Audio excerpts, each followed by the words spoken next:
Good morning. We're going to start today's session. The mood music has ended, so it's time to start speaking here. My name's Brian McLeave. I'm a vice president with Prudential Retirement and have a lot of experience in these markets. Have had the pleasure of co-chairing the NAGDCA 403B chair or committee this year, and as a result of that, this session has been a big part of it. As we get into it, my job today is to moderate. We have a terrific panel. I'll introduce all of them here in a bit, but this group's going to really try to educate, offer some insights, give you some helpful insights into your plans, and really add some value there. We're going to be available for questions. We highly encourage an interactive atmosphere today. We think that'll make for a much better session overall. Before I begin, I do want to recognize one individual because certainly without her passion and energy on this topic, and really from just even starting a committee to driving the agenda and really making all this happen, Julia Duran, if you can step up, this year's NAGDCA president.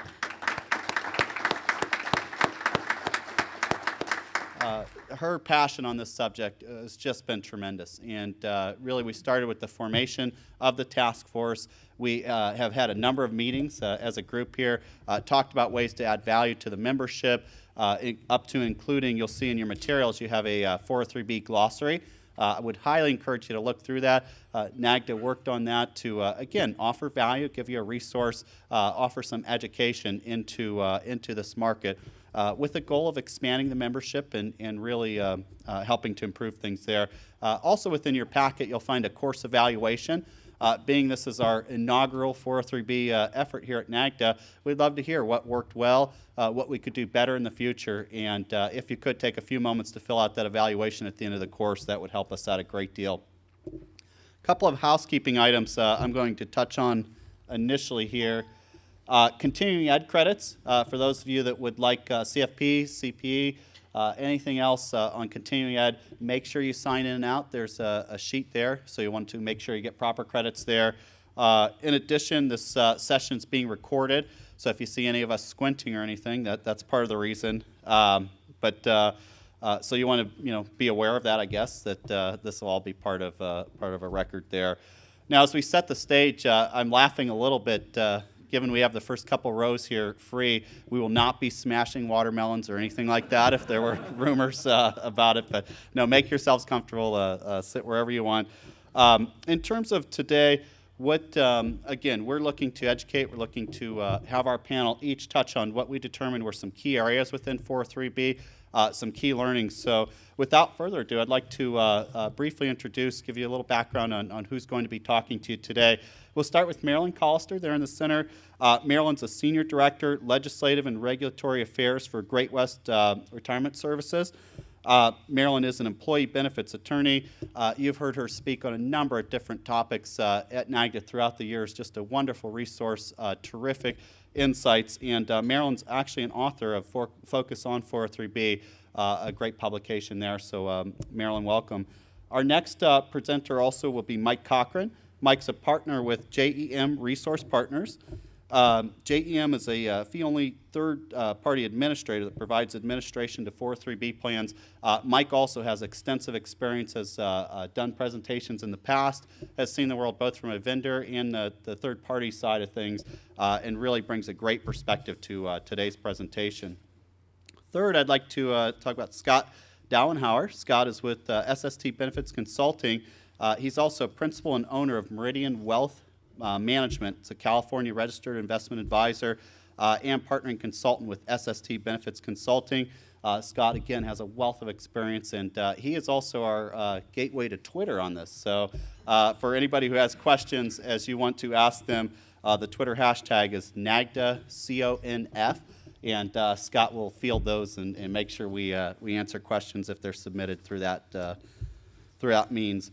Also, two other presenters, Steve Toole. Steve is director with the North Carolina Retirement Systems, and Steve was named to the director position with North Carolina for the state treasurer in April of 2011. He oversees the 11th largest defined benefit plan in the country, more than 850,000 public sector employees.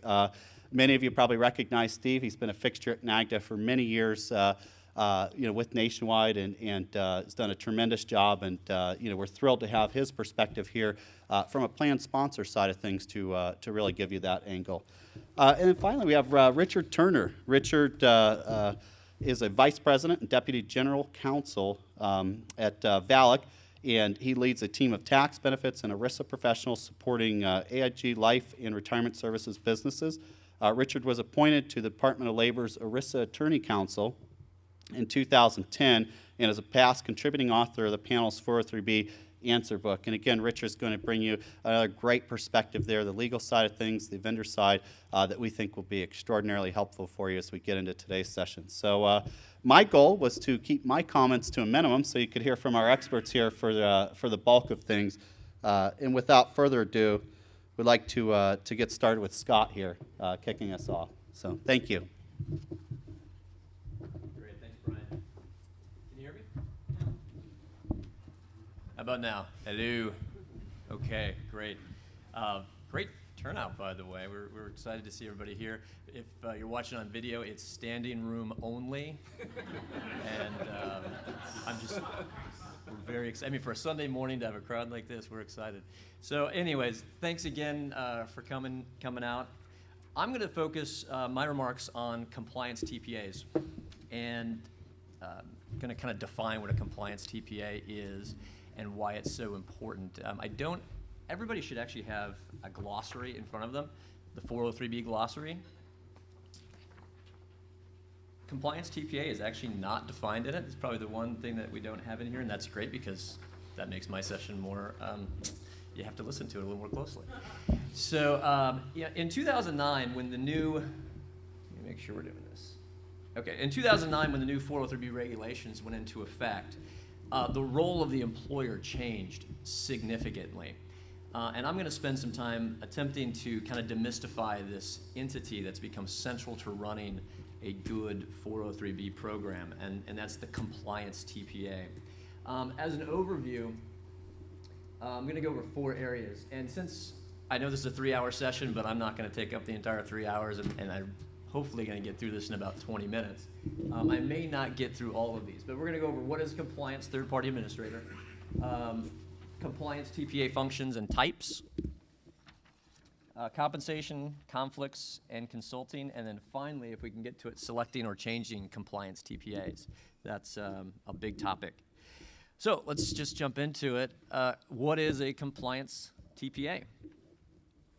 Well, in the defined contribution world, the term TPA typically refers to the administrator of a retirement plan. It's the entity that takes care of all of the compliance issues, takes care of all the administration, really does everything. But in the defined contribution world, 401k for the most part, 457, that's usually just a single vendor. There's only one vendor involved. There's only one, and so the record keeper and the compliance entity are usually the same thing. You hire one company to do that for you. The 403B world is a little different. We have, for the most part, multiple vendors. In California, we have what's called an open vendor state, and we'll talk about that a little bit more. And we have, in some cases, 20, 30 or more vendors. Well, as you can imagine, when you get that many vendors, there needs to be a central entity to manage them and police them. And that's where the compliance TPA comes into being. Now, the compliance TPA didn't always used to be there. Prior to 2009, the employer wasn't really involved that much. For the most part, they took contributions, made the deductions, and sent them off to a vendor. Sometimes they didn't even do that. Sometimes they sent them off to another party who sent them out to vendors. But the IRS regs, as I said, changed everything. They require the employer to have a plan document, and become heavily involved in the plan. And so that brought about this situation where the employers didn't necessarily have all the tools and capabilities to manage all the things that had to happen with their 403B plan. Before, it was really more of a program. Now they had a plan that they really have to manage.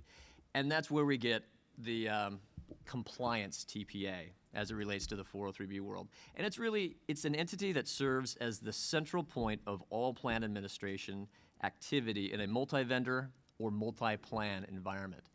You got to remember, at least in K-12 government schools, public schools, not only do they have a 403B, but they also likely have access to a 457. And in some places, like in North Carolina, they also have access to a 401k. So your school employees might have 3 different defined contribution plans that they can contribute to, all with different rules, and in some cases, they actually have to be coordinated in terms of some of the transactions that occur. So as you can imagine, this can be a very difficult process that requires a lot of expertise, and that's where the compliance TPA comes in.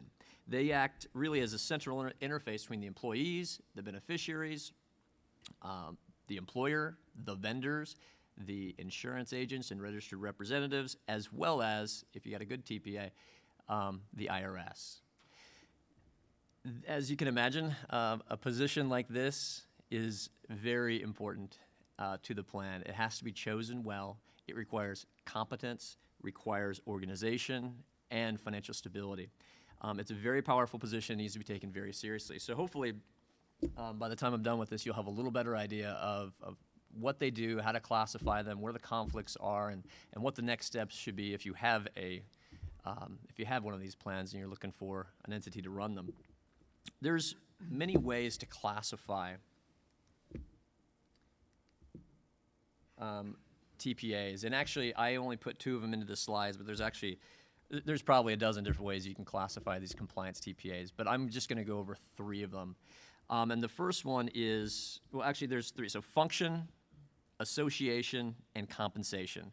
Those are kind of the 3 ways that I classify compliance TPAs. And within each of those classifications, we get some sub-classifications. So we're going to start out with function. There's really technically there's 3 classifications for the function of a compliance TPA, but really for the most part it's just 2. You either will have a full service compliance TPA or one that assists with compliance. There is a third category, we would call it common remitter, but that has really become kind of a central function of the other 2, and they really can't function without it. You really don't see common remitters just only doing common remitting these days. So what's a full service compliance TPA? That's, again, as I mentioned earlier, they act as the hub for literally all activity. The employer is involved, but not that much, very ministerial. They might have an action in moving money around. They'll definitely interface with participants sometimes, but most of the functions that happen and occur are going to happen with that compliance TPA. They're going to create and maintain the plan document. They're likely going to negotiate vendor agreements. They're going to respond to audits. They'll provide meaningful notice. And they will also, and this is what's very different than the way things used to be, they will service plan participants who want loans, hardships, transfers, exchanges, purchasing service credit, and a myriad of other things. As Mike could probably spend an hour telling you the different things that they do. It's extensive.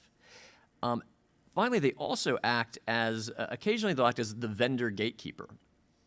And depending on the state that you're in California, for example, there are certain things that have to be done in order to become a vendor. And if you do those things, then you're pretty much on the list.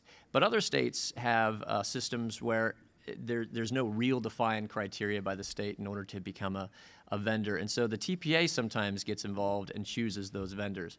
There are some good and some bad on that. When we'll get into that when we get into the conflicts. And they also have a lot of other functions. So that's a full service compliance TPA. The second type is the assisted compliance. And this is really just when you have the employer being involved to the extent that they want to take on some of the responsibilities of doing compliance for the plan. And this has a huge range from you might have an employer who just wants to take care of the plan document. You might have an employer who actually wants to move the money around. I've actually seen a few entities that the employer still takes care of all the money movement. They don't want to let go of that, and that's fine. So assisted compliance is going to be where you have some type of compliance entity that is involved and helping out, but is not doing all of the primary functions. So the functions are split between the 2. In some cases, it might just be that the compliance TPA is providing the technology, and the employer then administers the plan based on that technology.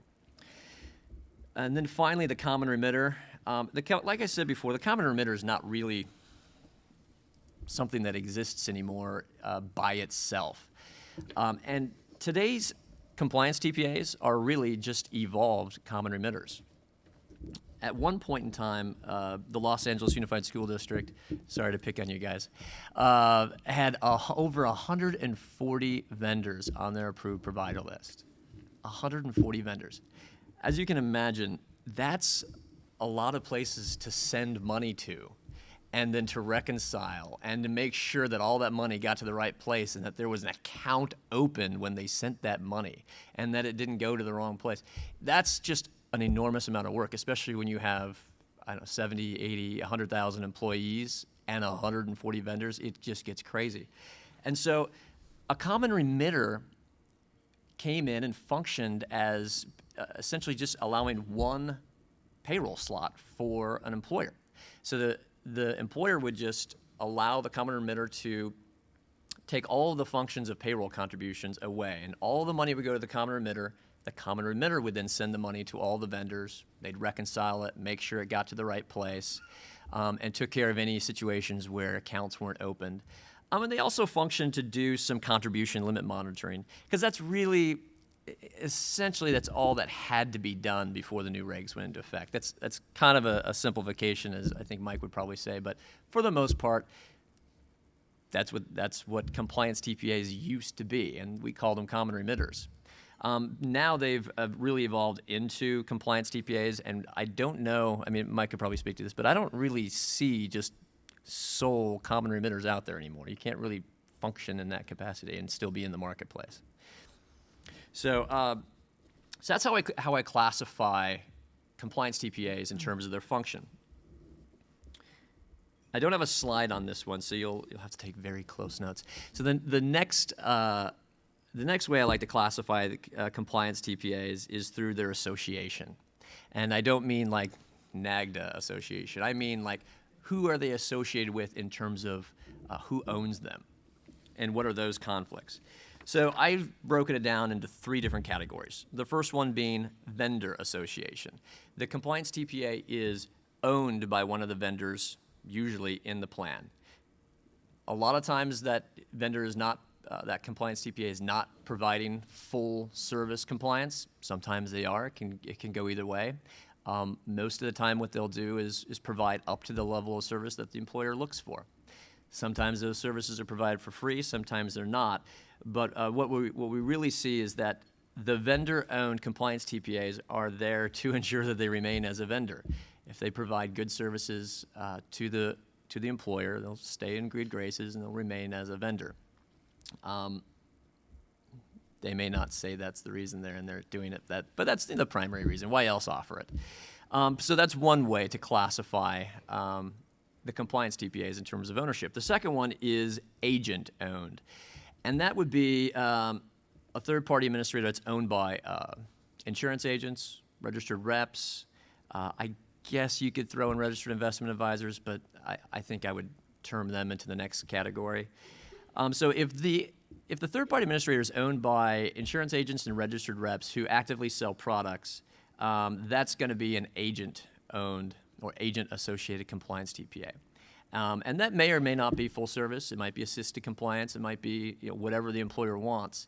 And they exist primarily to get in front of your participants, to get in front of your employees and sell product.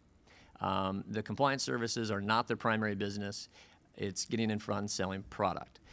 So knowing how your compliance TPA, who owns it and who they're associated with, it will tell you a lot about how your plan is going to be run, how your plan is going to be sold and representative.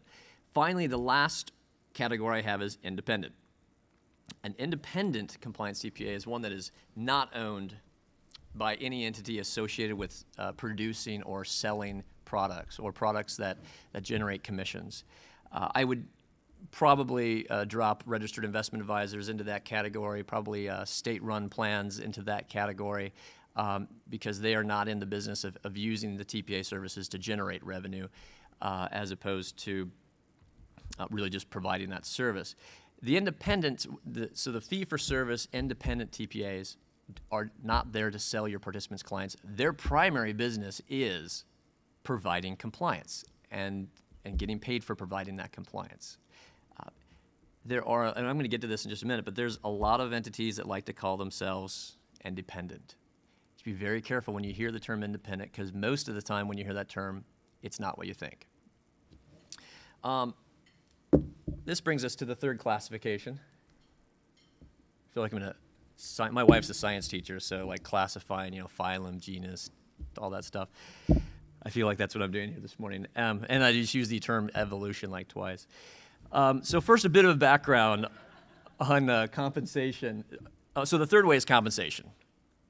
So a bit of a background on compensation. As I talked about earlier, the common remitters are really evolved, or compliance TPAs are really evolved common remitters.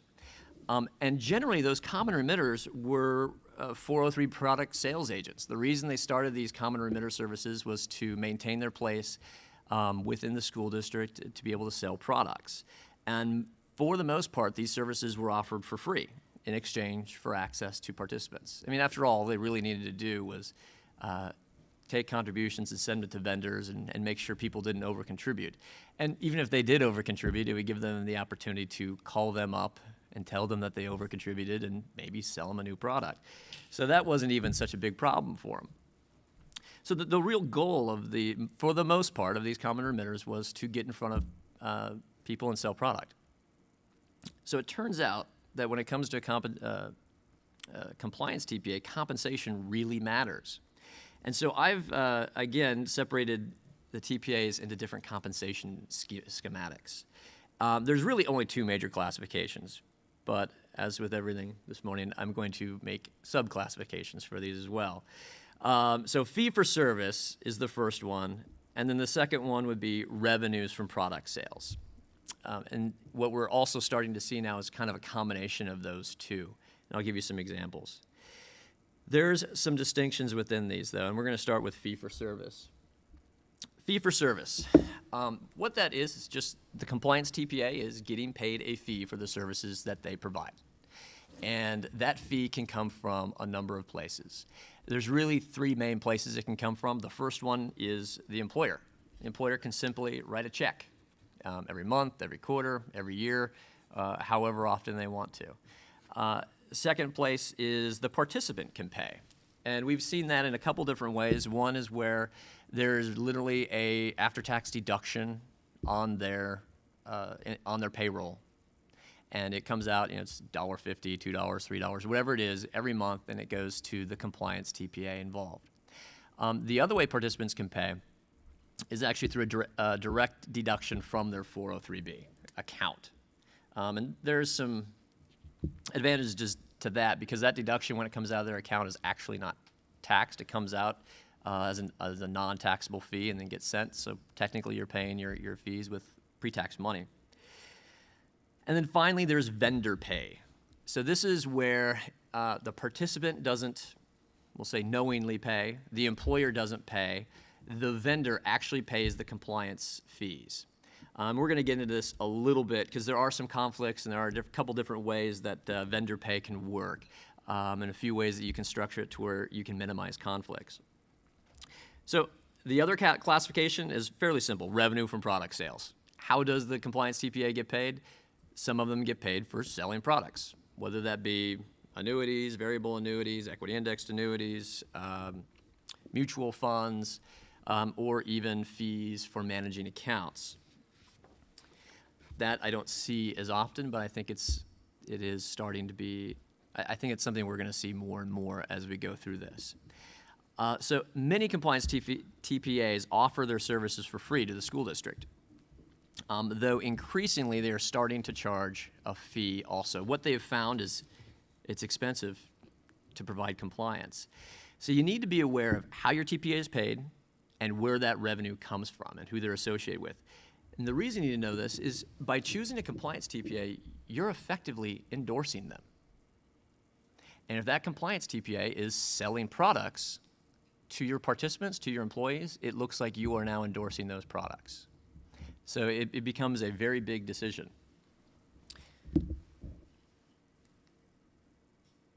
Okay, so what are the conflicts? First, I want to say there's really no perfect model for offering compliance TPA services. No matter what model that you offer, there is going to be some type of conflict that you can identify. So the goal here is not to offer, not to make sure that you offer a plan that has no conflicts, conflict-free. I just don't think that's really possible. Your goal is to identify the conflicts, minimize the conflicts, and then manage those conflicts that do still exist. And that can be done. Ultimately, this protects you, and it protects the participant. It protects you because it hopefully protects the money that's going different places, and the participants hopefully will be protected because they'll have at least reasonable products, and they won't be kind of fed to the sharks, so to speak. A compliance TPA that's full service, okay, so full disclosure, everything here is my opinion, but this is really my opinion. So a compliance TPA that offers full service and who is paid by the employer or the employee directly, and who doesn't sell any products for commissions, for revenues, for profit, is, in my opinion, the least conflicted. And I think this is the best way to go. Of course, it's not always that easy, and there's always some other things that you have to take into mind. And when we get into the RFP section, which I'm probably not going to spend much time on because I'm already almost out of time, when you do an RFP for really for your plan overall, you can really manage these conflicts even if you have a vendor-provided TPA or an agent-provided TPA. You can build all of these conflict management things into those RFPs to ensure that whoever your TPA is, your participants are protected, which is the ultimate goal. And let's see how much time we have left here. All right, I got a few more minutes, and I'm going to make good use of them. Conflicts, or I'm sorry, next slide. Oh, so I don't know if everybody's familiar with this term, the second bullet point. There ain't no such thing as a free lunch. This is especially, I think Milton Friedman said that. There is nothing free. Anyone offering comprehensive third-party administrator service or compliance third-party administration services, as Mike will tell you, is doing so, and Richard as well, is doing so at significant cost. There is a lot of work to be done. You're not just pushing paperwork. You're talking with agents every single day. You're talking with participants every single day. I don't know if any of you in this room have ever attempted to transfer a 403B from one place to another place. The amount of paperwork involved is just unreal. And so a good compliance TPA has to be in the center of that and manage that process. And it is done at a significant cost. So it's not cheap to offer compliance services. And it's no longer possible to make money on float. I remember, a decade ago when money markets were paying 5 or 6%, a common remitter could hold money for 2 or 3 weeks. That's unheard of today. It's, we get money out in a day or two. And they're earning 5, 6% on the float, annualized. You could make some money doing that. So in addition to selling products and the float, you could do that. Well, in today's zero interest rate environment, you're not making money on float. It's just not going to happen unless you're taking lots of risk, and then that really is a problem. So if the service is free to the employer, in which most of today's compliance TPAs offer some version of a free service, almost out of necessity due to the way the marketplace has evolved, the compliance TPA is making money somehow, and they're either charging the vendors or they're selling product, or both. And so you should be careful using a compliance TPA that sells commission-based products. You should identify them. You should understand what they're selling, why they're selling it, what the parameters are for getting in front of your employees, and realize that your employees see this TPA, like I said, as an extension of you, the employer. And so when they are selling these commission-based products, or any product, it could be a fee-based product even, it's an extension of you and as the employer, and it's going to look like you're endorsing it. So you need to be very aware of what's being sold. So what about fees paid by vendors? This is really the biggest growth area I see in compliance services. The compliance entities are looking for a way to get paid where school districts don't have to pay them. I don't know if anybody has looked at a school budget lately, but my wife is a school teacher, and it's just a disaster. it's a total nightmare. And I can tell you this, a line item for 403B compliance, it doesn't look good, and it's not going to make it on there, especially when there's already a defined benefit plan. I am the first one to say that 403B shouldn't be thought of as a supplementary plan. It needs to be primary in somebody's, let me take that back. That might sound like I'm advocating DC over DB. It needs to be very big in the planning of a teacher's or a school employee's retirement. But it's just not going to look good on a school budget line item. So school districts are looking for a way to provide good compliance without having to have it show up on their budgets. And what has evolved is fees paid by the vendors. So the vendors are essentially paying the compliance TPAs their fees. And this creates a conflict. Depending on how it's done. And again, I don't have enough time to go into the specifics of how this is done, but if you have a compliance TPA where a large percent of their revenue is coming from the vendors that they are supposed to be providing services or, compliance to, you have a conflict of interest there. Whenever you receive money from an entity that you're supposed to be policing, that creates a conflict. So there needs to be really parameters put in place to ensure that those conflicts are managed, because it's almost impossible to get away from now. And a lot of times an RFP is a good way to do that. So within that, I mentioned earlier the term independent being misused a lot. This is where you see a lot of agent-associated compliance TPAs coming in and saying, hey, we're independent. We even charge a fee for our service. We're fee for service and we're independent. And that sounds great because those are the buzzwords you want, right? Okay. Except that they're not. They're fee for service, but that's only because they have finally realized that providing real compliance is expensive, and so they need to get paid for that. But it's not their primary business. Their primary business is getting in front of participants and selling. And by independent, they mean that they're not captive to a single company. They can sell all the companies. So yeah, they're independent in the fact that they can sell all the companies, but they're not independent of the fact that they are not just there to provide compliance. They're there to provide compliance, but really as a way to get in front of your participants. So again, I've said this a dozen times, the key is identifying and managing conflicts. I'm going to just try to get through a couple more, and then I'm going to hand this over to Mike and Richard. If your compliance TPA, we're going to do consulting. If your compliance TPA is providing consulting services, be sure that they're acting as a fiduciary in that capacity.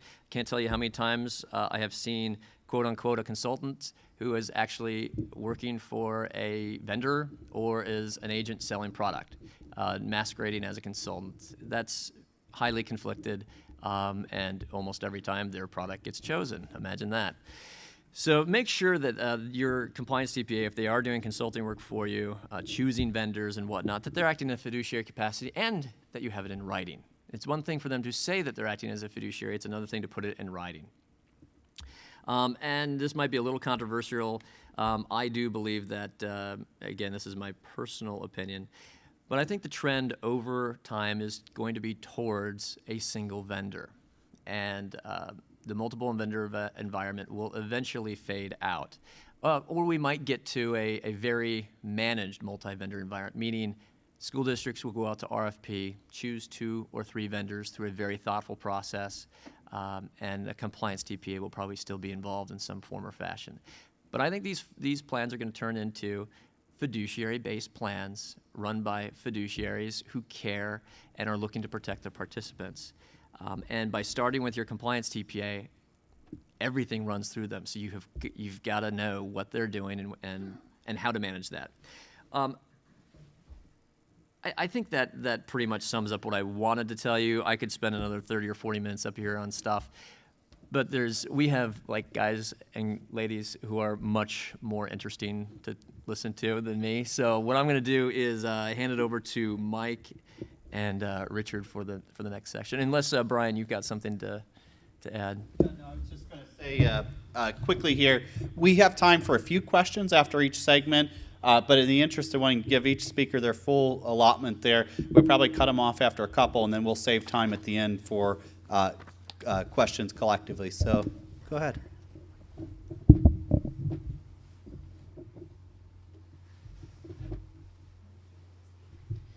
Hi, Scott. I'm Dr. Sandy Keaton from LA Unified School District, representing United Teachers Los Angeles. I'm used to doing these at Cal STIRS. Okay, so the third-party administrator gets paid. And they get paid, I'm assuming, on the amount of people that are in the 403Bs. So in California, if we're looking at limiting vendors, wouldn't the third-party administrator not be really happy with that idea? I think it depends. Because, again, they get paid based on participation. Right. If one believes that fewer vendors can lead to a more cohesive plan that would potentially increase participation, then it could be a real boon to the TPA to support such a measure. But statistically, when plans are changed, enrollment does go down. It eventually comes back up according to studies, but in the beginning, enrollment does go down. So, see, I see that as a conflict. Maybe I'm wrong. Well, it's anytime you get paid based on participation, and if you're going to do something that will cause participation to fall, especially if they've based their fees over a certain time period on, a certain number of participants, then yeah, I mean that conflict does exist. I think that a TPA that is really involved and thoughtful and understands why you're doing what you're doing is going to be okay with it. And I think they've probably experienced this before and should be able to provide mechanisms to help alleviate a potential drop in participation. There's a lot of different things that can be done to ensure that if you go through a vendor reduction that you don't have a significant drop in participation. So I mean, I think involving them early and soliciting them for ideas could maybe help alleviate some of that. Thank you. Mm-hmm. But couldn't that also be attributed, the drop in participation, to just the transition and requiring participants to take action? When the 403 regulations came into effect, a lot of people went out until they could figure out what to do and who to select. Not necessarily that the TPA had anything to do with that. Right. The question was the potential drop in participation when you go through a transition is not necessarily due to the TPA, but might be due to some extraneous reasons. And that's true, but it's also partially due to how you transition a plan.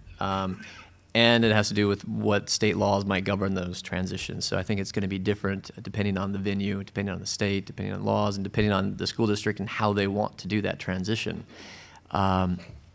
It also depends on whether or not that state has auto-enrollment, which is not very prevalent in government, but I have seen some plans that have they've reduced vendors and done some type of auto-enroll and watched participation go from 25% to 90%. And that's in a school district, public, 403B. So I think the TPA would probably be pretty happy about that, although this is where the conflict, I think, comes in. The TPA would likely not have, Mike, you can probably speak to this, the TPA would probably not have a large role. Maybe at first they would because there's a ton of legacy vendors, but over the next decade that role is going to get smaller and smaller and smaller and smaller to the point where a compliance third-party administrator may not be needed because there's not a multi-vendor environment anymore. And so that's a conflict. I would agree. To the extent that you have a single vendor, if the vendor is capable of providing the services, then the need for a multi-vendor TPA sort of goes away.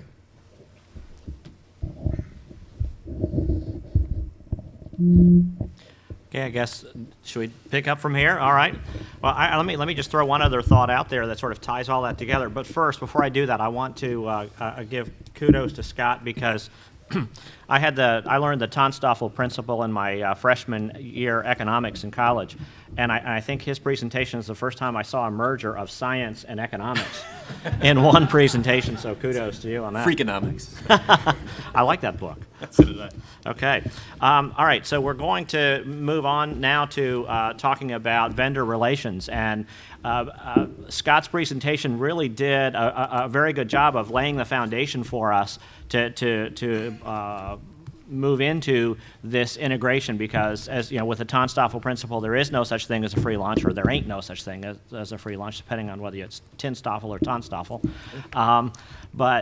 And so whatever you're looking at, there are going to be costs involved. Folks are providing services, they're offering you the services that they have to offer, the investment arrangements that they have to offer. And so your task really is understanding, so that you can determine how much and what services, what products, what support you want in your plan. And so with that, we're going to move on to the next. Yeah, sorry. I'm going back and forth between my notes here and the slides up there, and Mike's got his over here, so I'll try to keep up. It's probably worth noting, you know, when you talk about coordination, what are we really talking about coordinating? Scott sort of gave you the reference to that, talking about the 403B regulations. There's a sort of a misconception out there that employers were not responsible for their 403B plans before the regulations, and that's not true. But as Scott pointed out, there wasn't a lot of employer-directed coordination across providers before the regulations. Why is that? It's because the regulations made it clear that the employer was responsible, as Scott pointed out, to have a written plan in place, and in that written plan to ensure that there was coordination across the providers and actually across multiple plans, if that were the case, specifically for two particular areas: hardship withdrawals and loans, because those are the areas where participants could end up violating the rules if they double dip on hardships, or they take too many loans if they take them across multiple providers.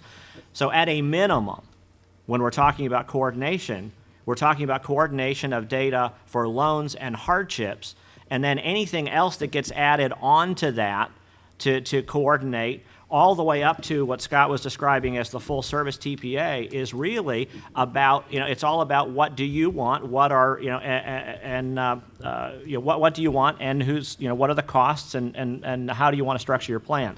So with that in mind, there are three basic options for that coordination. One of them is that you do it.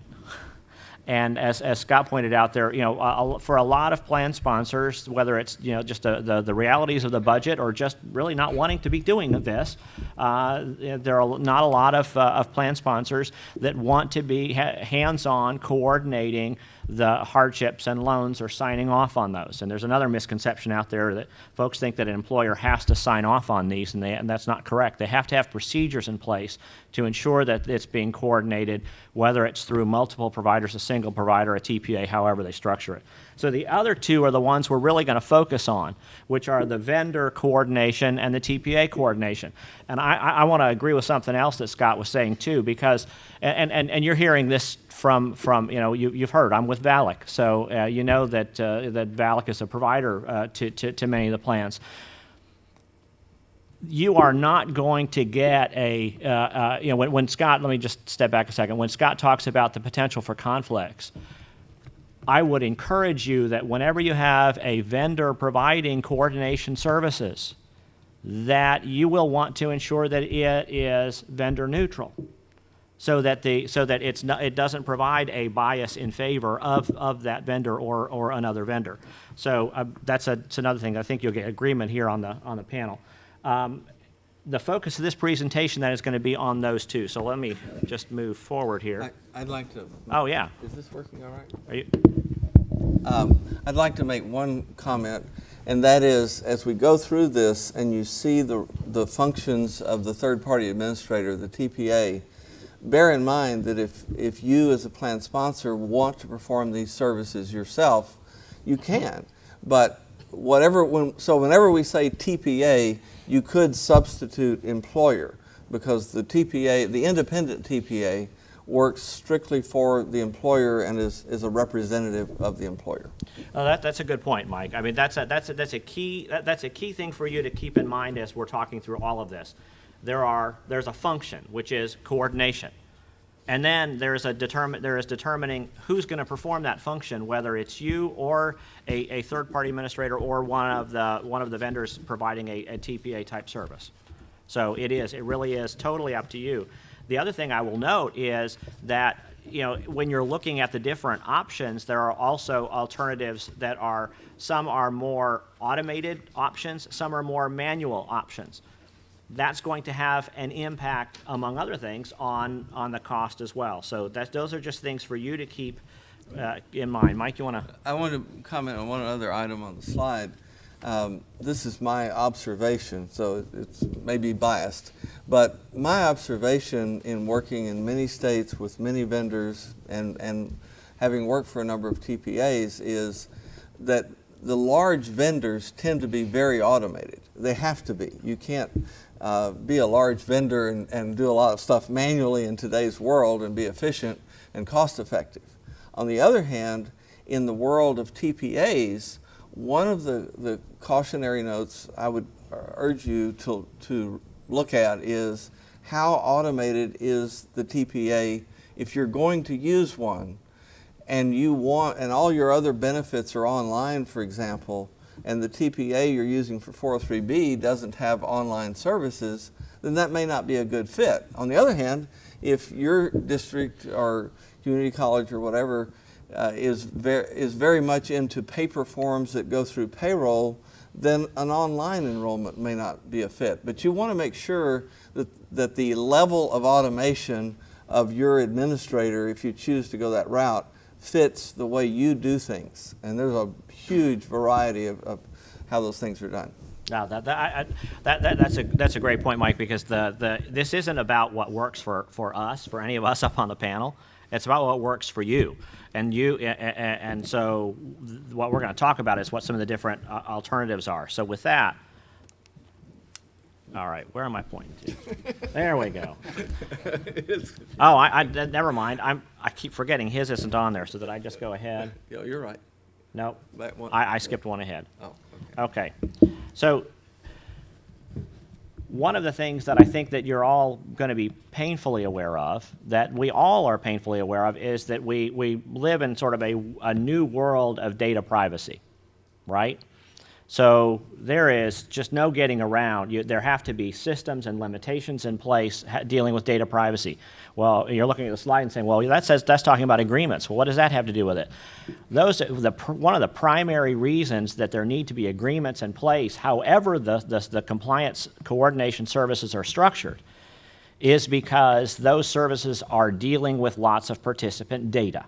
And so whoever has the data and is providing it to somebody else, whether they're providing it to you as the plan sponsor, whether they're providing it to a TPA, whether they're providing it to another vendor that's doing the data coordination, in all of those cases, there need to be agreements in place for the services generally, but very specifically dealing with the data privacy concerns, making sure that everybody is comfortable, they know what that data is being used for and is not being used for.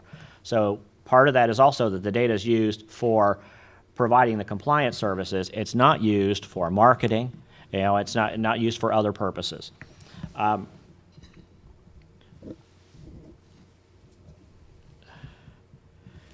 would add one thing as Richard gets into talking about hold harmless and things like that. One of the things, having, again, worked in this industry a long time, that I've observed is that if your agreement with the vendor, whether it's a TPA agreement or a plan sponsor agreement, is too onerous, too overbearing, too overwhelming, you're going to eliminate some vendors that may be the best thing for your employees. Also, when an agreement is too difficult to comply with, if there are all kinds of hold harmlesses that are over the top, that is going to force that agreement upstairs to people like Richard and Marilyn, the lawyers, and that's going to slow things down if it's very onerous. So my philosophy has always been to have the least agreement necessary to get the job done, because then you're more inclusive. You want to be protective of participant rights, you want to be protective of your data, but in my view, you don't want an agreement that is so onerous that nobody signs it. That defeats the purpose.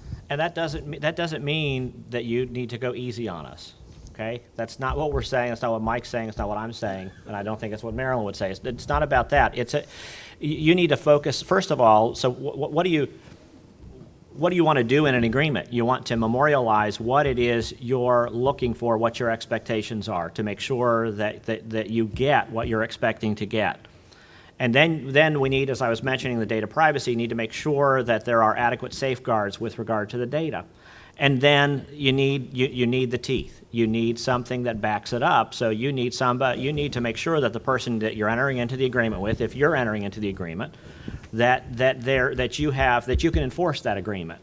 So that if they don't do what they're supposed to and something bad happens, that they are agreeing to be responsible for it. Absolutely, that's perfectly appropriate. To Mike's point, sometimes we'll see, I'll give you an example, just sort of an extreme example, we'll see provisions in an agreement that are completely open-ended, that essentially say, and you'll agree to do whatever it is we ask you, whenever we ask you, and as quickly as we ask for it. and of course, nobody can do that. And so, that will get, lots of conversations going, and they're good conversations. But the point is, really focusing on what it is you want in that agreement, and to also sort of talking about the agreements, many of the agreements with the vendors are going to be between you as the plan sponsor and the vendor. There will be some situations, there are some TPAs, for example, if you as the employer have engaged a TPA, where the TPA takes on that role and says, I'll enter into the agreements with the providers. Is there anything wrong with that? No, not necessarily. However, I will tell you, as Mike was mentioning, that if it's something is different or out of the ordinary, it might come to my attention. One of my first questions is, do we have the authority to enter into the agreement with this third-party administrator? Do we have that authority from the plan sponsor? So a TPA might come to us and say, we'll enter into the agreement. First, we need to know that you have the authority to enter into the agreement on behalf of the plan sponsor. So effectively, you are acting as agent of the plan sponsor. So, I mean, it's almost like basic agreements 101. I'd like Yep. to comment on one other thing, and that's regarding your written plan or your plan document and the interface between that and the vendor. I believe that the final 403B regulations make it clear that you're responsible as the plan sponsor for what the vendors do, who's in your plan, etc. The problem you run into is that every vendor has different rules on different subjects. And depending on how many vendors you have, if you have 50 vendors, you probably have 50 different hardship rules among those vendors and 50 different loan rules. So the trick is to make sure that the document does everything necessary under the regs, but also is open enough that if a vendor has a different rule, you're not going to be held responsible for violating your plan, because the operation of the plan must conform to the document. So as an example, a number of vendors have a minimum amount that they will disperse from an annuity policy or a 403B7 account on hardship. They won't give somebody $50. Well, if your document absolutely says they have to do that and they don't, that's an operational violation. So you've got to be careful that the juxtaposition of the plan document and the vendor rules don't create a violation of the plan. And that may sound difficult, but it's really easy to deal with. And the IRS actually dealt with it in their model language for public schools. Because they included language that said, to the extent permitted under the investment arrangement, be it an annuity contract or a custodial account. And so, simply inserting that kind of language into the document, or just using the IRS model language, addresses that concern so that you don't have a conflict. Okay, so these just sort of, I'm glad you pointed that out, Mike. That's a great point. Okay.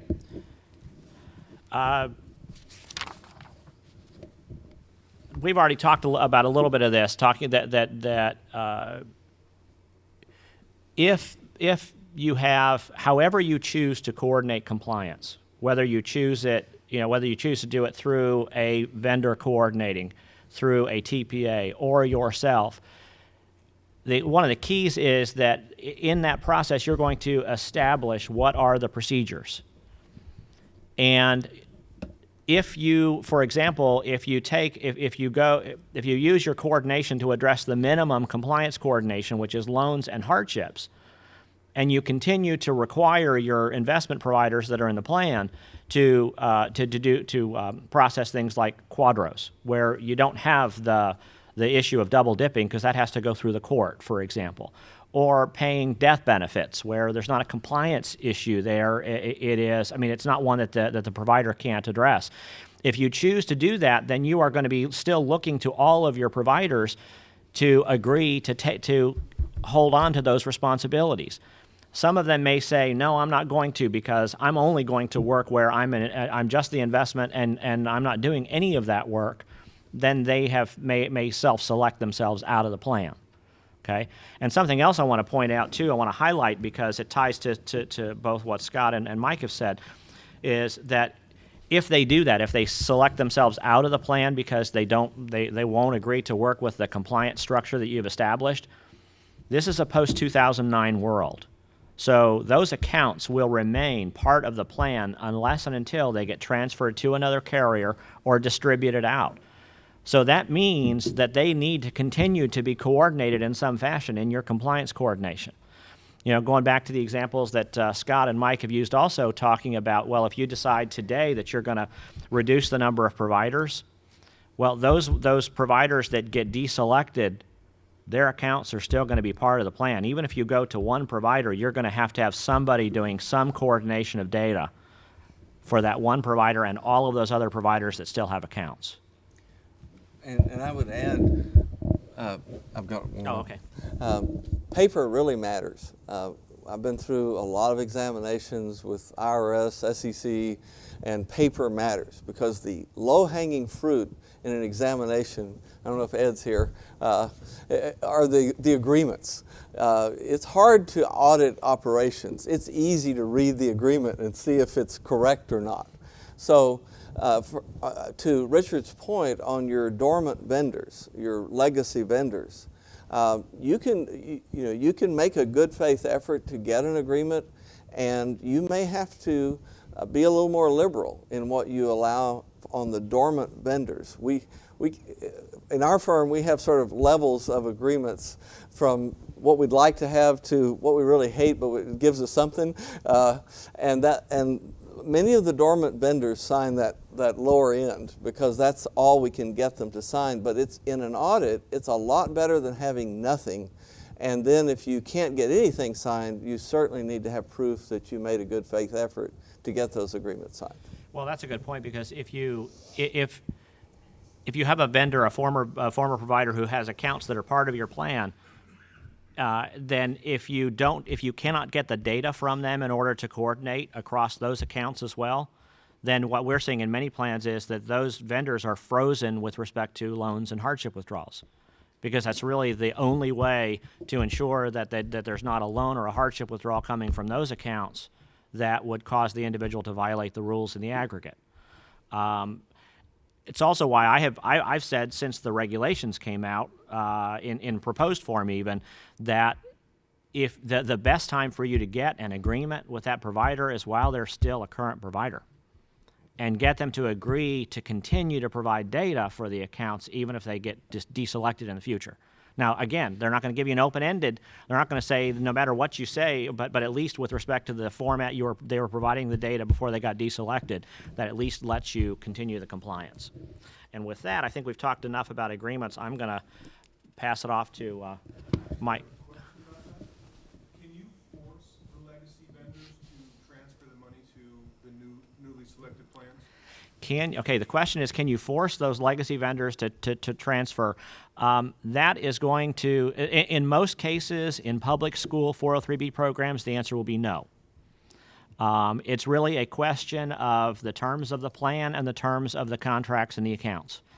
So first you have to start with a plan and say, does the plan even give the employer the authority to do that? Very few 403B plans include that authority. Even if it were to be added, you still have to look at those accounts, and if there's not if those accounts and those contracts do not recognize that, then it's still not going to work. So for the most part, the answer is, in most cases that we've seen, the answer is going to be no.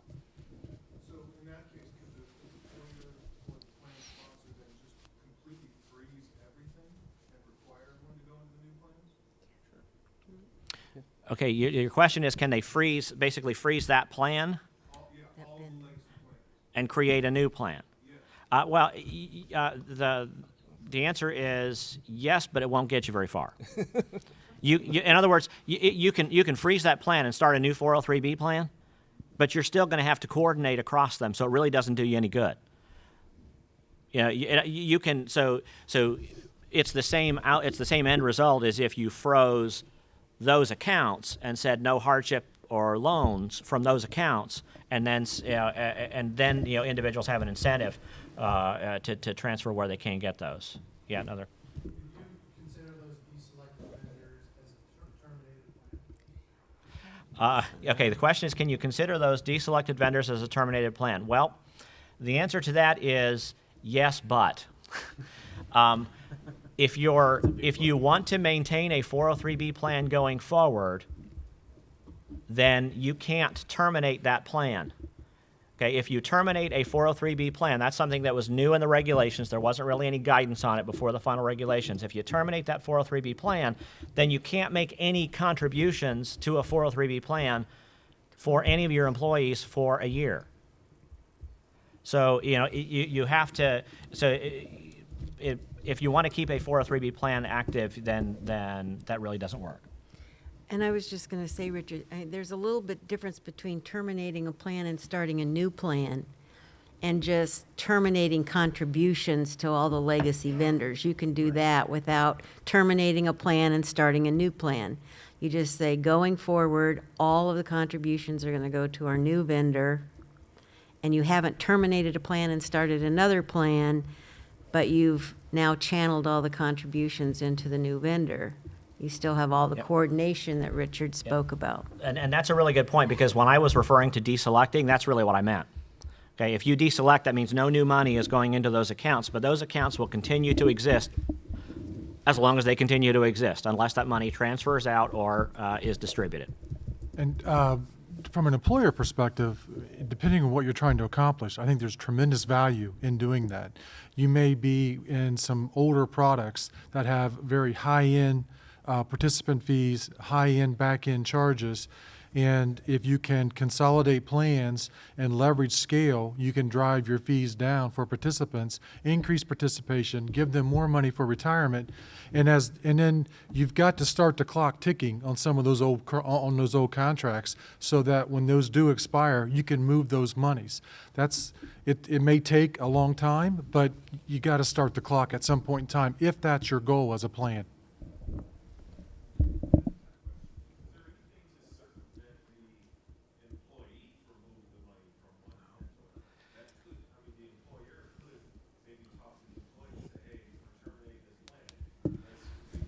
Oh, well, I mean, yeah, that's a great question. The question is, are we saying, or are we suggesting, I'm going to sort of reword it, but are we suggesting that the employee can't move the money? And the answer is no, of course we're not suggesting that. In most of these 403B plans, the employee, subject to, whatever the terms were of the investment arrangement, were free to move from one provider to another provider. So there's nothing that would stop an employer from encouraging the participants. Surrender fees would be- Well,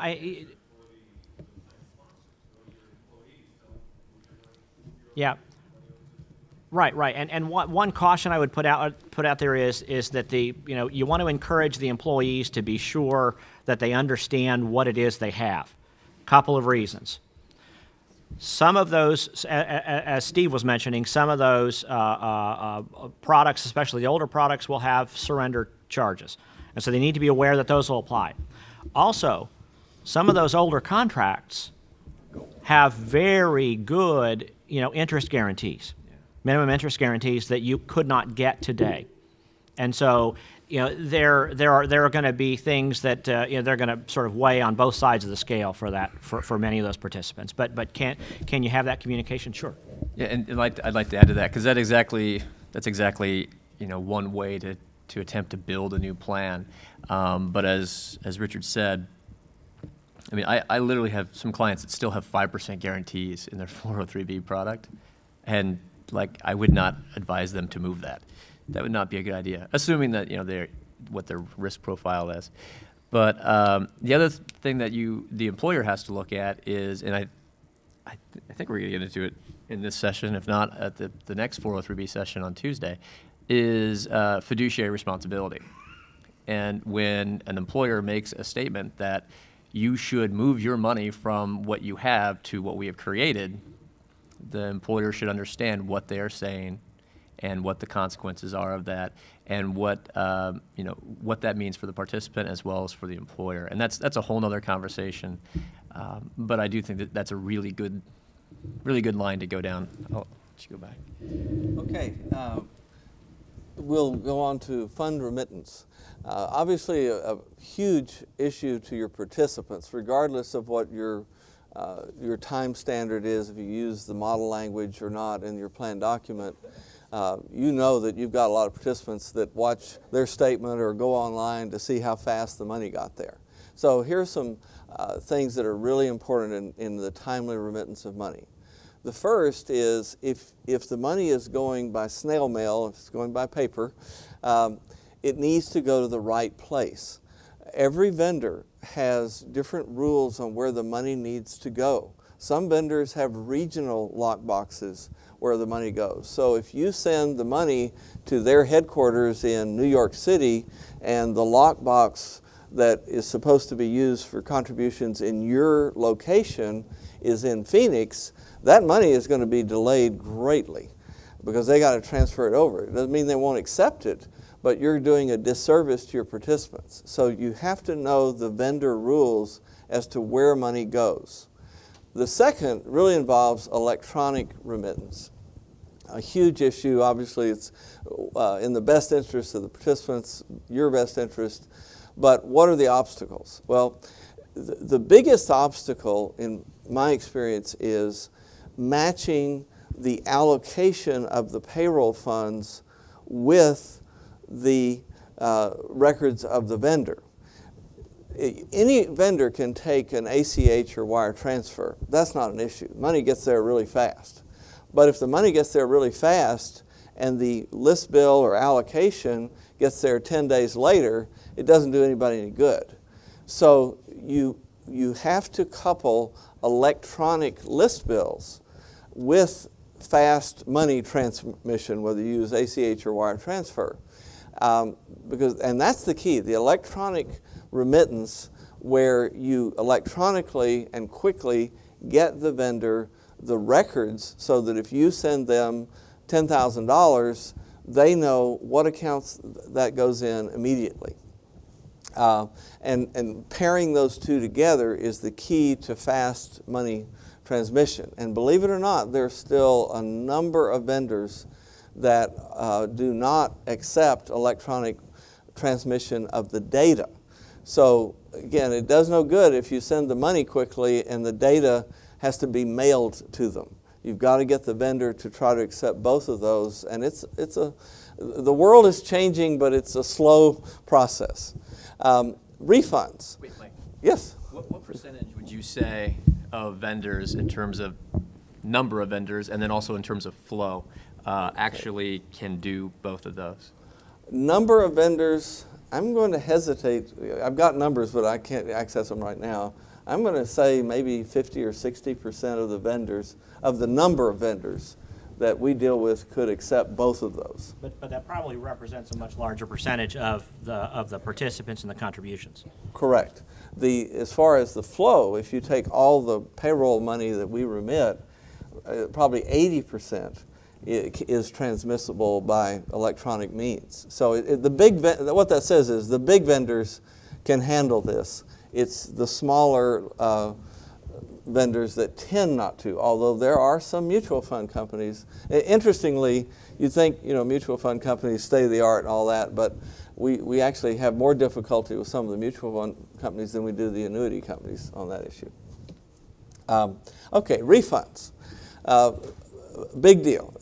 Whether you use paper or whether you use electronic online enrollment, the number one reason in our experience for refunds is the participant sets up a payroll deduction and doesn't set up an account with the vendor. Now, obviously, if it's a single vendor plan or you have two vendors and everything works electronically, you don't have this issue. But if you're in the world of large multi-vendor plans, then this is a real problem. Believe it or not, many participants don't understand that a payroll deduction does not set up their account. In our online system, we have a box with big red letters that blink that say, if you set up your deduction and don't set up an account, your money's not going to get there. Does no good. So this is a big issue. The world, again, is evolving, but slowly. So you have to have a process to deal with this. And the one thing that I would urge is that whether you're doing this or your third-party administrator is doing this, that you have a grace period. And if that money comes back, to the extent you can do it, depending on securities laws and things like that may apply to the vendor or the TPA, you want to give that participant a chance to set that account up. You want to follow up with them. Because if you don't, the chances are that participant is not going to participate. They're gone. And that's not in their best interest. They need to be saving for retirement. So what I would urge is that you have a suspense process where when that money comes back, it's held, and you contact the participant and try to get them to understand they have to set up an account, facilitate that if you can, so that money does eventually start flowing and you haven't lost that participant from a retirement savings view. Anybody else want to comment on that? Okay. Maximum annual contribution limit. Again, in my view, it's best if you monitor this on a year-to-date basis. And if possible, project what it's going to be. Because if you have an overcontribution that occurs during the calendar year, the plan year, and that can be dealt with and the money can be obtained back and put into the employee's paycheck before the end of the year, you have no issues. Once you cross the end of the year, you have issues. You have a deadline by which that money has to come back.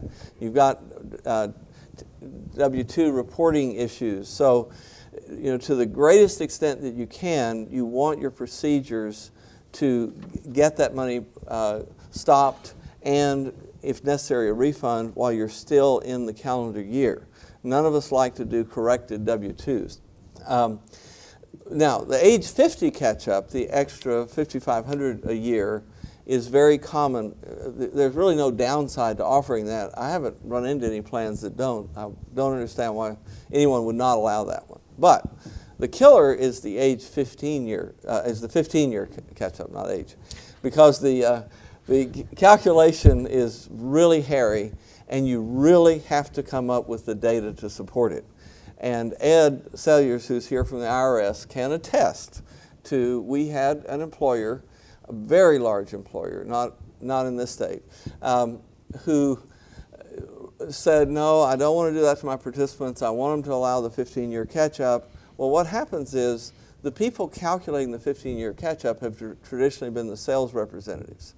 And their math is sometimes not good, their software is not always good, and their motivation is to get more money into the account. So it's a bad combination. But Ed would attest to the fact that this employer had participants that went back for many, many years, and they literally had to get boxes of W-2s from off-site. And in this benefits office were many, many, many boxes of W-2s. It was a massive problem when they were audited. And they only had about 60 people on the 15-year catch-up, but about half of those were done incorrectly. But to get the data to support it was very difficult. So you just want to make sure that if you allow this provision, you hopefully have the ability to go in on your payroll system and do a query and get that data, and you don't have to go through boxes of W-2s. Well, yeah, and I'll just I have a couple other thoughts on this too, because Mike raises a very, very good point. I mean, I will say there are a number of providers, whether back in the home offices or out with the advisors in the field, that do a better job than I think what you just described. But let me just, you may be thinking, well, what's so hard about this limit? Well, it's similar to the 457 catch-up calculation, where you have to know what the history is of the past deferrals. In this case, there's a simple little test that says that you are eligible for this catch-up, and all public school district employees are. You're eligible for this catch-up only if you have deferred on average less than $5,000 a year. The only way you can know that is if you have the historical records of what the deferrals were. And so that's why you also see on the slide here that if you don't have those, then you should make sure that that you only allow that catch up to be used if for example, the provider can give you that data. I'll give you an example, another example from an audit. And I won't talk about who it was. We have worked for a number of years with a plan sponsor that they went through an audit, and what the IRS auditor did. IRS examiner did was they said, well, you've told us you don't have this data, so we're going to make estimates of this data. We're going to project your deferrals back based on what your deferrals were in the latest year or the earliest year for which you have data. And then we're going to use that to determine whether these individuals' average deferrals were $5,000 or less. And that resulted in a number of initial indications of excesses. This happened to be a plan sponsor with which we'd had a very long relationship, worked with for a number of years, and so we were able to go back and actually provide the records of the actual deferrals for those years, and many of those individuals, in fact, did not have excesses because they didn't contribute at that same rate for those past years. But to Mike's point, if what we see with a number of plan sponsors that offer this catch-up, if they don't have the data, they will require a calculation to be provided with the data, and so there's an opportunity to look at that, to review that data before they allow that catch-up. It's also important because if you allow the 15-year catch-up, it has to be used before they get to the age 50 catch-up. All right, so the ordering is important. One other thing I want to share with you on the age 50 catch-up, something I learned in this audit examination that I did not know. The Social Security Administration actually has reports that they can run. I see someone shaking your head. You've probably been through this. The Social Security Administration has certain reports that they can run. They charge a fee, but it's not a big fee. And so what we were able to do in this one situation was those participants who were willing to go to a local Social Security office and get these reports, because of the way the records are kept, they're not always usable, but for a number of people, these provided the data needed without having to go back to other sources. So if someone's curious about how that works, I'd be glad to share it after the session. But to Mike's earlier point, there are a number of plans that have just sort of written this catch-up out of the plan. But I would encourage folks that if you have it in your plan, if you don't have the data, require that calculation to be provided. Okay, so the next thing we're going to talk about is distributions and loans. As I mentioned, this is sort of the minimum for coordination, because you can exceed the loan limits or you could be double dipping in hardship withdrawals if you're not coordinating this data, which is one of the key areas of focus of the final 403B regulations. to the point that's up here on the slide, that you can, as we've been talking about and as Scott talked about, you can delegate that to a third-party TPA, or I guess that's redundant, isn't it? A third-party TPA, or one of your vendors. But there are a number of considerations here. Again, this is for you to determine how you want to structure your plan. What we found out after the 403B regulations went into effect, and I think Mike's got some thoughts on this too, but after the 403B regulations went into effect, for many of the TPAs, what you saw was sort of taking on that full role that Scott was referring to earlier. And then they realized that it was a lot more resource intensive than they thought it was going to be, because they were sort of trying to sort of take on the full role of approving everything. And what they realized was they came to a fork in the road, and they needed to either scale back on what they were going to provide, or they were going to need to, or it was going to affect the cost of the services that they were providing. So that was the fork in the road. So we've seen, a number of administrators that have said, you know what, we're going to focus on the loans and the hardships, and we're going to have the providers continue to approve these other things, like make sure that minimum distributions are done, which are done at the account level, quadros, things like that. It's helped to sort of move things a little more quickly. Mike, do you have thoughts on that? Absolutely. It doesn't take a rocket scientist to know the person's 59 and a half. So, and most vendors have that data. Death, that's a pretty obvious reason, and you get a death certificate. The biggest concern that I have about delegating these functions to the vendor and letting the participant go directly is not having the records. Having, again, gone through a number of audits, some vendors are very responsive, and when you have an audit and the IRS says, I want to see all the X kinds of distributions that occurred in this time period, and we want them by this date, it's easy. Those vendors respond. But you have a number of other vendors that are not so responsive.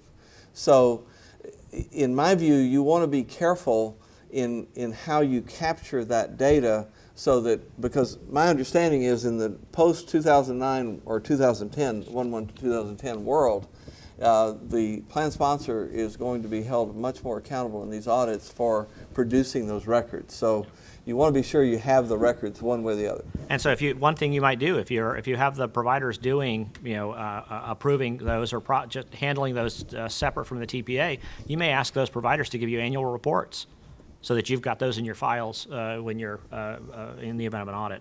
Brian, how are we doing on time? Are we Doing good. okay? Good. Let's see. You're doing the first part. Okay. Many of you have heard of Spark. The data, again, if you think about the data that we're talking about, what developed very quickly after the 403B regulations through Spark, where it was a standard for data exchange. And so what you will find out is that for many of the providers, as Mike has mentioned, are able to share that data in that format, so it's a uniform format that everyone recognizes, and it's easy then for many of the third-party administrators have also sort of built their processes around that same data. I agree. Spark has been a wonderful thing. All vendors, if you aren't familiar with this, have a standard format that the Spark Institute provides, and you can get a data feed from all the vendors on a certain time period. The standard right now is monthly, but Spark wants to move to a much, I think it's weekly or daily. But anyway, Spark wants to move that up some. But even getting it monthly is a huge help. Because when you get a participant who requests a loan, if you have the ability to search a database and see what outstanding loans they have with all the vendors, that's an enormous help in processing things. And I want to give an editorial comment. I really, really believe 403B plans should offer loans, and I know not everybody agrees with that, but the reason I believe that is younger participants have a big fear, and that is, I'm going to put all my savings into this and then I can't get it out. and they hear horror stories about the next topic, which is hardship distributions. And they know that, you know, there are a lot of horror stories that get passed around in your organizations about trying to get your money out of a 403B plan. And if that fear keeps younger participants from putting money in because they're afraid that all their savings are tied up and they can't get to them, they're not going to participate. They're going to put their money in the credit union. So that's why I believe loans are important. I know all the arguments as to why loans are bad, and maybe they are, but they're better than having people not participate. Okay. Well, I mean, I think you raised a really good point, Mike, because not only Scott was talking about earlier, the school districts' budgets are pinched. We know that. That's not it's not news. But so are a number of potential participants in the plans, and so having access to that sometimes can be the thing that pushes them across the line and gives them the confidence to start participating. Okay, hardship distributions. I think you're probably all familiar with that. There on the slide are a list of the standard safe harbor reasons for having a hardship distribution. Remember that participants cannot self-certify. They have to give you the data. And remember that hardship distributions have to be coordinated.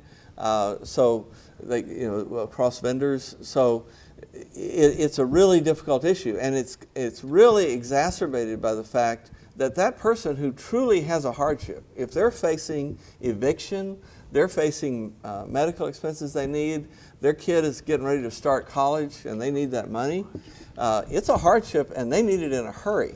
So one of the things you've got to do is make sure that whether you do this or whether your TPA or vendor does it, that they do it in a hurry. Hardship distributions should be processed, in my view, very, very quickly, because these people are hurting. They need the money. Yeah, there are abuses. There are people that make things up. We get, weird ones, but a lot of the people are really hurting. So you want to make sure you have a process in place that is going to, including you, the TPA, and vendor, is going to get that money in that participant's hands in a hurry. And you have the issue that some of the vendors, again, won't process a distribution below a certain amount. So that has to be dealt with. One thing, though, I would comment on that I've actually heard the IRS say in some audits is self-certification doesn't mean that you can't accept anything from the participant.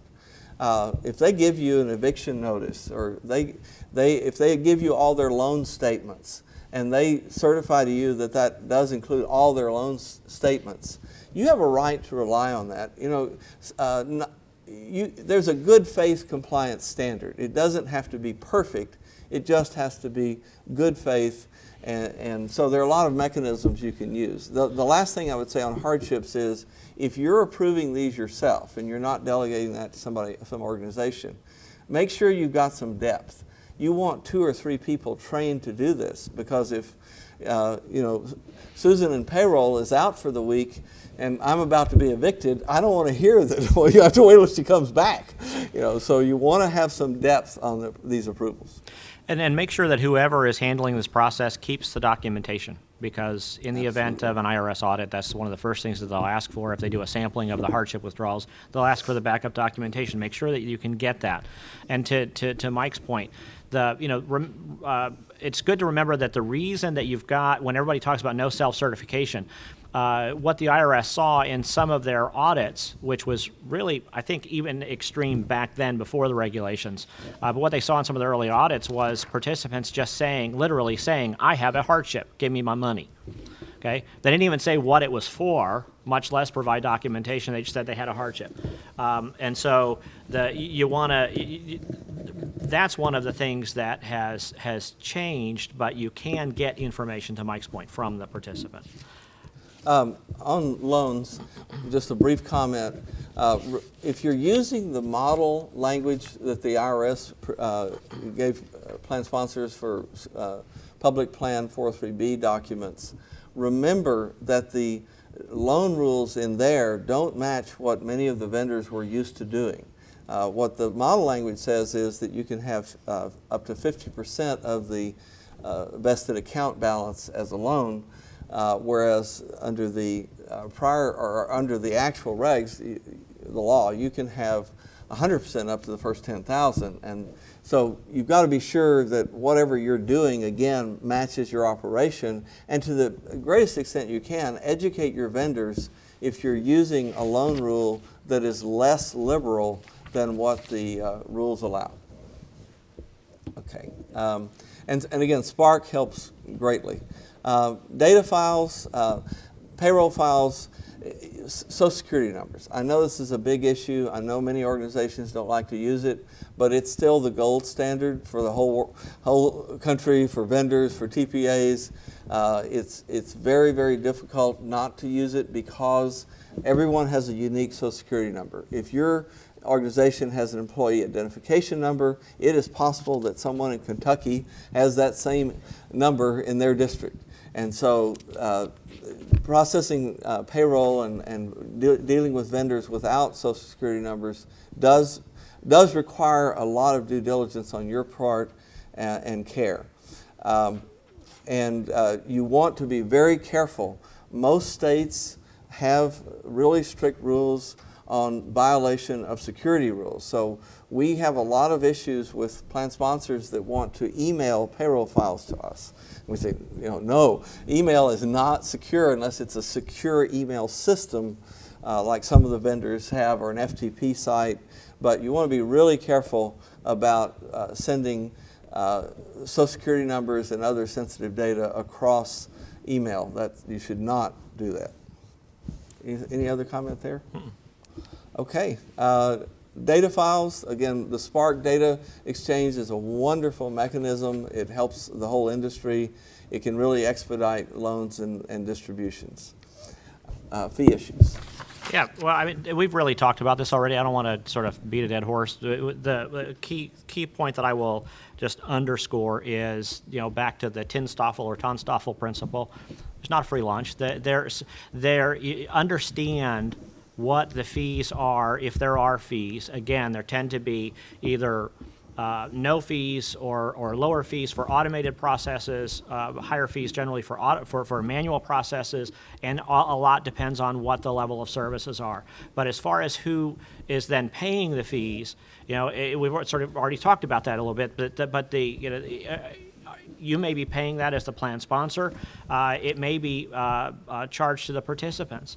And in some cases, it is paid by the vendors, but there's a lot that has to go on in those conversations to determine which one of those is the right way to go, because ultimately, there's no such thing as a free lunch. Ultimately, the participants are going to be paying. So the question is are they going to sort of see it directly or not? Did you have anything you want to put in there? No. Local market representatives, I think so. Oh, okay, so we've got the last thing that I think we want to, almost the last is the local marketing representatives. This is the somebody asked a question earlier about participation. There are some employees that will participate, that will sort of self-starters. They'll get themselves started. They will participate. Many employees, though, are not self-starters and require some assistance to begin participating. And so that's one of the reasons we included this slide in here. Is one of the key elements for you as a plan sponsor then is integrating that level of access for your employees to those local representatives, if that's how you've got it set up.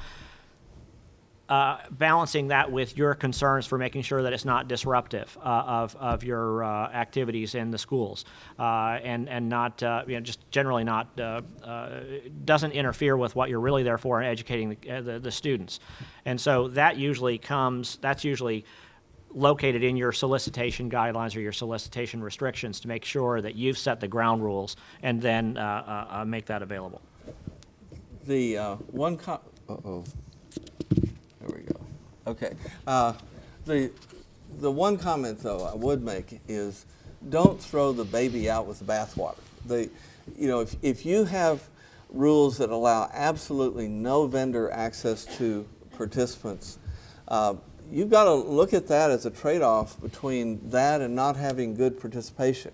Because as much as we've all tried every type of education method, nothing works better in getting participants to save for retirement than one-on-one discussions. At least so far, that is the industry success. And so if your rules are so strict and so anti-vendor that you destroy that communication, you're probably going to have extremely low participation.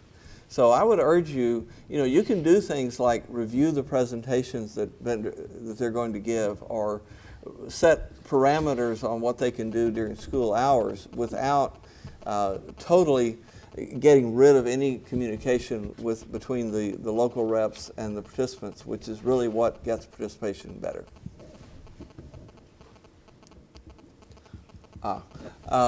Customer service and support, you just want to make sure that your participants have access to everything: telephone, internet, in-person, phone calls.